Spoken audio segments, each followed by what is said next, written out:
You're listening to Dear English Radio. I'm Nora. And I'm Eli. Tonight, we're testing a problem almost every English learner knows. A word looks familiar, but when you try to speak, it disappears. Keep listening. We will test the same 3 words again at the end, and you can tell us in the comments how many came back. If you enjoy learning English through clear stories and small tests, you can try yourself. Subscribe to Dear English Radio and stay with us. Ready? Here are your 3 words. Don't write them down. Just listen to the short situations. Word 1. Our meeting is planned for Tuesday, but Tuesday is too soon. We move it to Friday. We postpone the meeting until Friday. Postpone. To arrange for something to happen later. We postpone the meeting until Friday. Word 2. I thought I had lost my passport. Then I found it inside my coat. The worry ended, and I felt relieved. Relieved. Happy because something unpleasant has ended, or because a worry is gone. I felt relieved when I found my passport. Word 3. Nora asked me a question. I knew the answer, but I paused because I was not sure. I hesitated before I answered. Hesitate. To pause before doing or saying something because you feel unsure or nervous. Postpone. Relieved. Hesitate. You will meet these words again, but we will not tell you exactly when. Now, here is our question. Why can you recognize an English word on a page, but fail to find it when you need to speak? You studied it, you understood it. 5 minutes later, someone asks you a question, and the word seems to leave the building. It has not necessarily left the building, Eli. It may simply be hiding from the microphone. Then tonight, we are going to find it and bring it back to the microphone. Our story tonight is not one real listener's letter. We built it from a problem that adult learners describe again and again. Let's call our learner Anna. Anna is 37. She works for a small company, has a family, and studies English when she can. Sometimes that means 20 minutes after dinner. Sometimes it means 5 minutes on a train.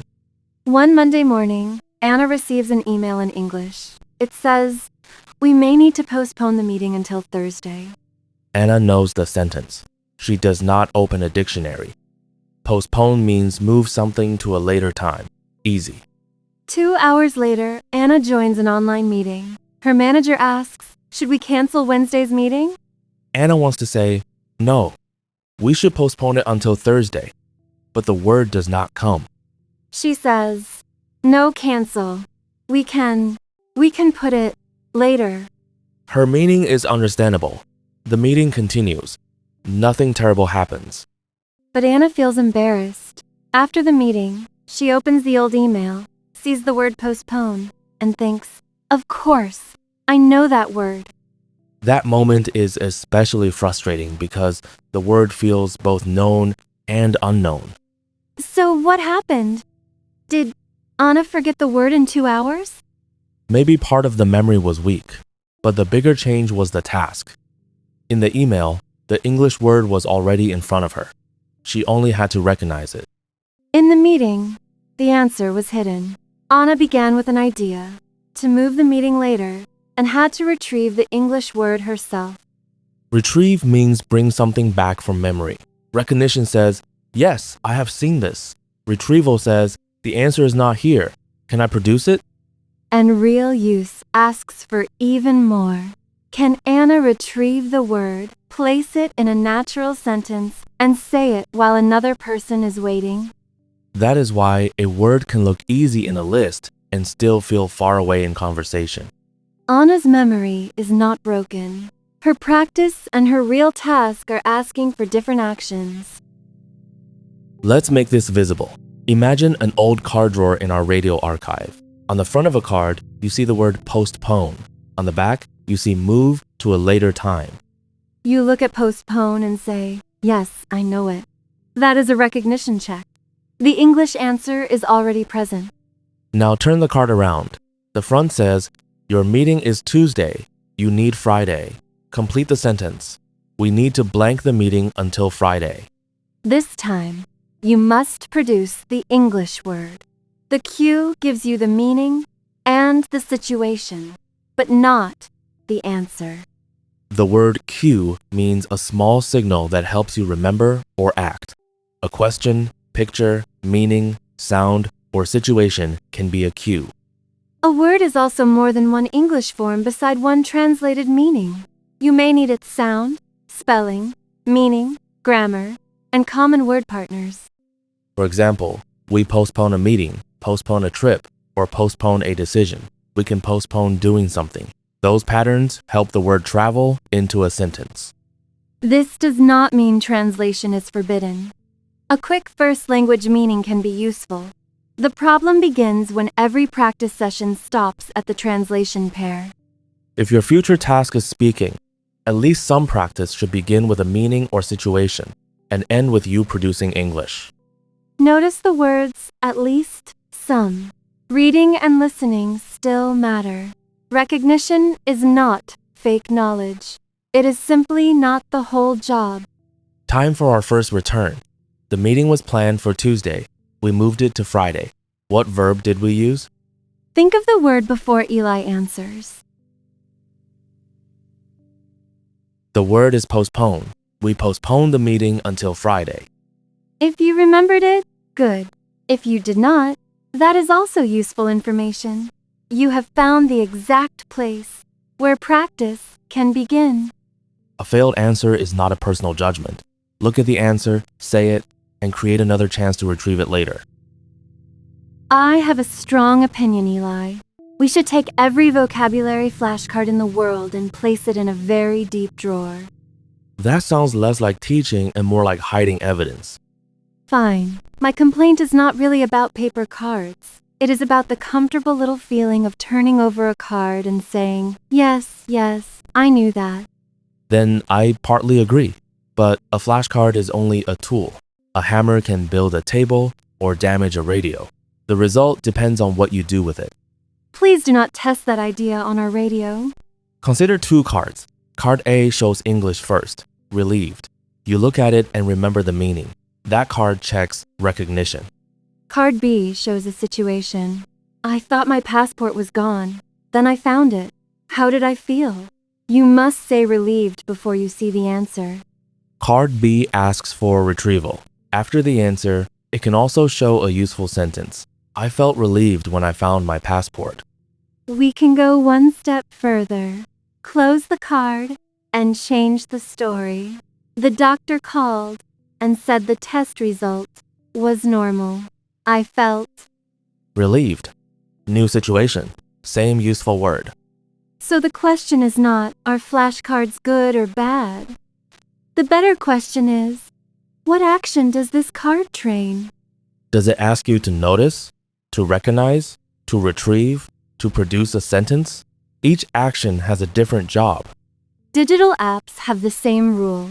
A beautiful screen, a score, and a daily flame do not automatically create usable vocabulary.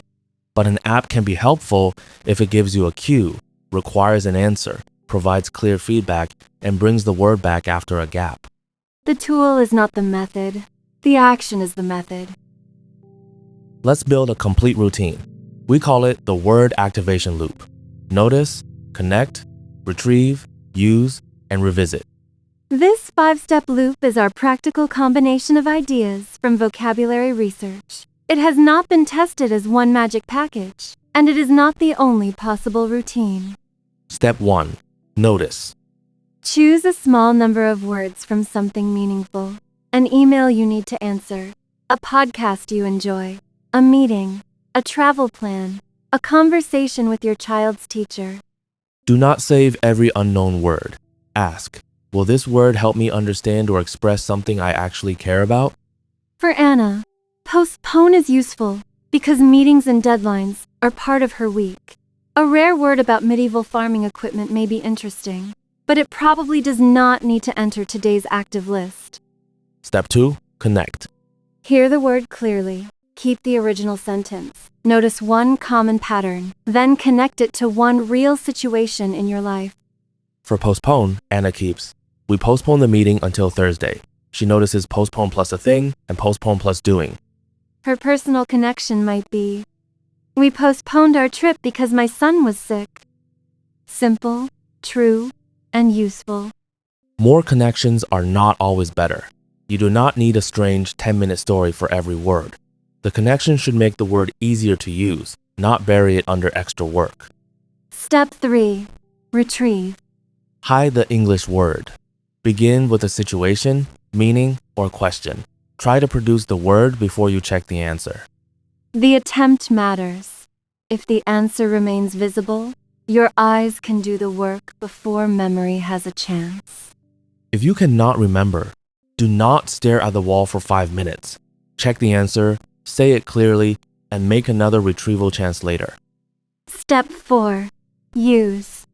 Copying the original sentence can help you notice the pattern, but now create a new message. Say or write something that is true, possible, or useful for you. We may need to postpone the meeting. I postponed my appointment. Can we postpone this decision until tomorrow? 3 situations, 1 word, different grammar around it. Step 5. Revisit. Return after a gap. Later today, tomorrow, or later in the week can be a starting plan. The important point is that you must retrieve again after the answer has left your short-term attention. Research does not give one perfect calendar for every learner and every word. Difficult words may need different timing from easy words. And your goal matters. Recognizing a word in a novel is not the same goal as using it in a meeting tomorrow. Let's bring back our second word. You thought your passport was lost. Then, you found it in your coat.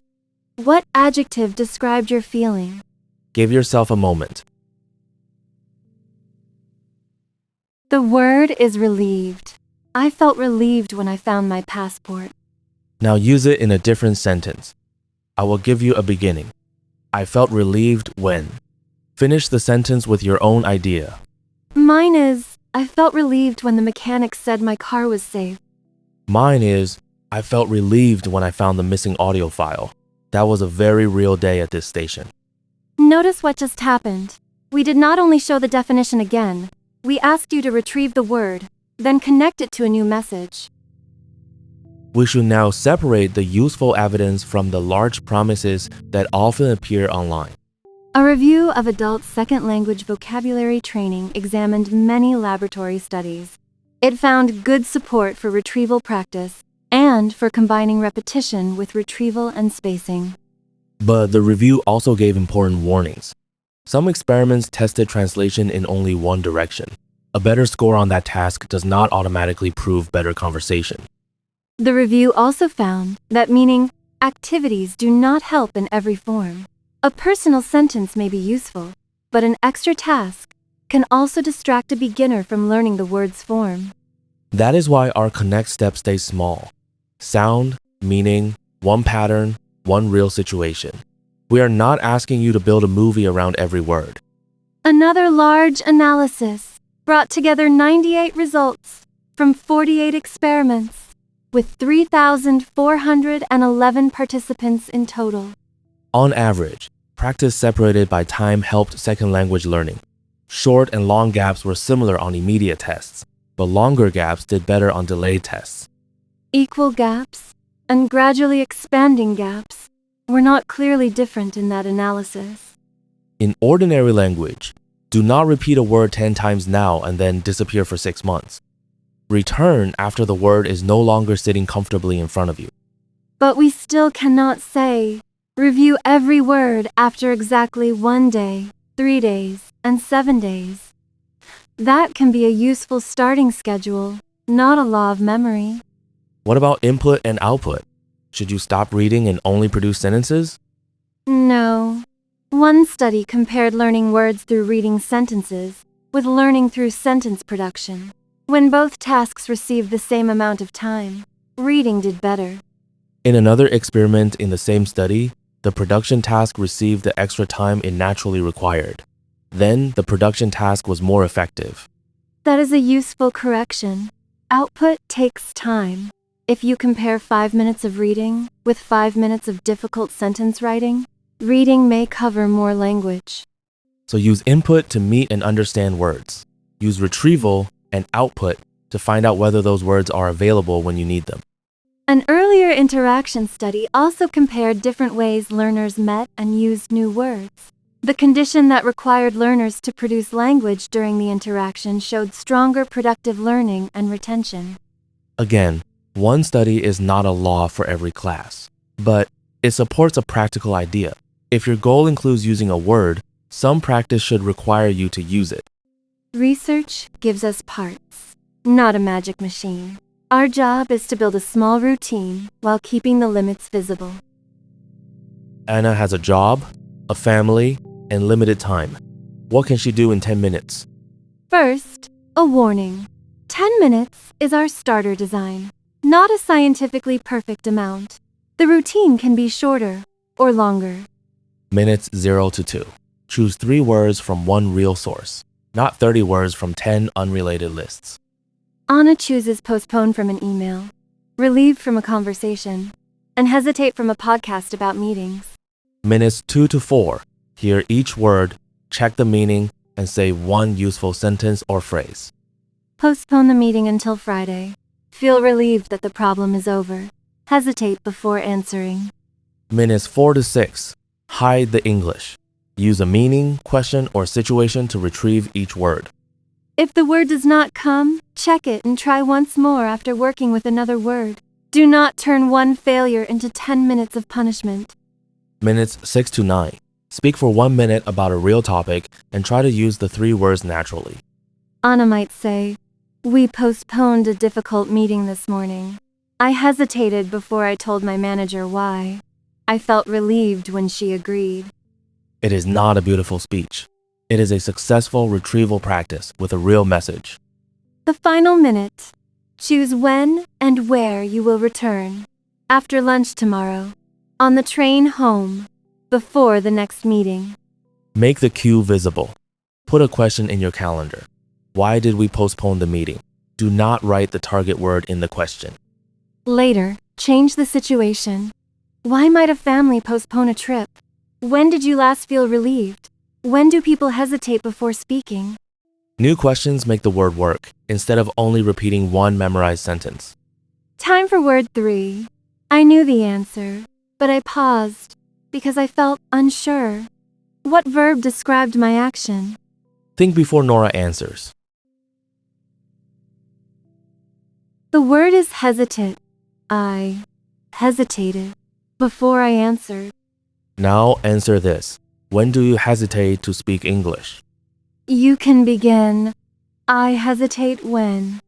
Perhaps when a meeting is fast, when strangers are listening, or when you want every sentence to be perfect. That one personal sentence gives the word a reason to return. The method is small, but several traps can make it heavy. Trap 1. Collecting too many words. A large collection feels productive because the number grows, but every saved word creates future review. Choose words with a real job. Trap 2. Choosing impressive words instead of useful words. You do not need a rare synonym for happy if you still cannot quickly say relieved when the worry ends. Trap 3. Keeping every card in one direction. English first may train recognition. If you need production, sometimes begin with the meaning, situation, picture, or question, and retrieve the English. Trap 4. Copying one perfect sentence and calling the word active. Copy once if it helps you notice. Then close the source and create a new message. Change the person, time, place, or reason. 1. Trap 5. Calling a word learned after one correct answer. A same-minute answer can still be sitting in your attention. Return after a gap. Then try it in another situation. I want to add a 6th trap. Of course you do. Waiting until you feel perfectly confident. That belongs here. Forgetting a word can feel embarrassing, but good speakers also repair missing words. They explain, give an example, or use a simpler word. Anna said, "We can put it later." That was not the best sentence, but she kept the meaning alive. After the meeting, she can train postpone. During the meeting, she can still communicate. Learning a better word should give you another option. It should not make simple English feel shameful. And do not measure progress only by the size of your word list. Ask, can I retrieve this word without seeing it? Can I use it in a new sentence? Can I still use it after a gap? Those questions are slower than counting saved cards, but they are closer to the skill you want. It is time to return to the 3 words from the beginning. We will give you the meaning and situation. Try to say the English word before the answer. Number 1. A meeting is planned for Tuesday, but you arrange for it to happen on Friday. What verb means arrange for something to happen later? Postpone. We postpone the meeting until Friday. Number 2. You thought your passport was lost. Then you found it, the worry ended, and you felt relieved. I felt relieved when I found my passport. Number 3. You know the answer, but you pause because you feel unsure. What verb describes that pause? Hesitate. I hesitated before I answered. How many came back easily? 0, 1, 2, or 3? The number is not a grade. You met each word several times in meaningful situations, but a 25-minute program cannot prove long-term learning. The real test comes later, when the words are no longer fresh. Return tomorrow and see what you can retrieve without replaying the answer first. Here is the complete loop one last time. Notice, connect, retrieve, use, and revisit. Notice a word with a real job, connected to sound, meaning one useful pattern and a real situation. Hide the answer and retrieve it. Use it in a new message. Revisit it after a gap and in a changed situation. For your next action, choose one of tonight's words and write one true sentence in the comments. We postponed. I felt relieved when, or I hesitate when. Keep it simple. The goal is not to impress us. The goal is to make the word work. Quick check. Question 1. Why could Anna understand postpone in an email but fail to say it in a meeting? Question 2. What is the difference between recognition and retrieval? Question 3. Which step brings the word back after time has passed? The answers are in the description, together with simple definitions and the sources behind tonight's research. If this program helped you, subscribe to Dear English Radio and continue with our B1 English programs on listening and speaking. I'm Nora. And I'm Eli. Keep the words you need close to real life. And when one hides from the microphone, give it a clear reason to come back.